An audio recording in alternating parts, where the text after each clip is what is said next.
В недела во Скопје ќе се трча. По 13-ти пат, речиси 9000 професионални маратонци, но и обични граѓани ќе се обидат да ја истрчаат предвидената траса.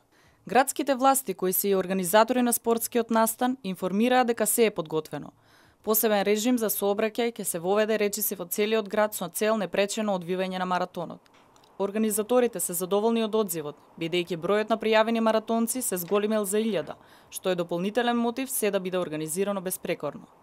Градот Скопје го поддржува овој маратон со 1.200.000 денари годишно.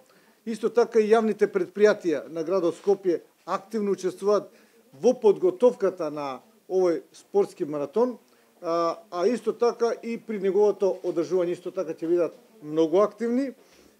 Би сакал исто така да истакнам дека оваа спортска манифестација е многу значајна за градот Скопје, бидејќи покрај афирмирањето на спортот, исто така значајно и тоа што ќе се афирми значајно и од културен, од економска и од туристичка димензија, со оглед на тоа што ќе го посетат градот Скопје голем број на луѓе и ќе го афирмираат како главен град на Република Македонија и како еден спортски град.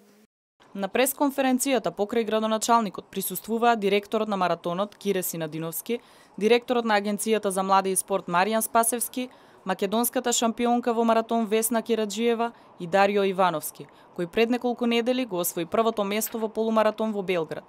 Како промотори на маратонот се и сестрите близначки од Естонија, Лейла, Лили и Лина Луик, кои се минатогодишни учеснички на Олимписките игри во Рио.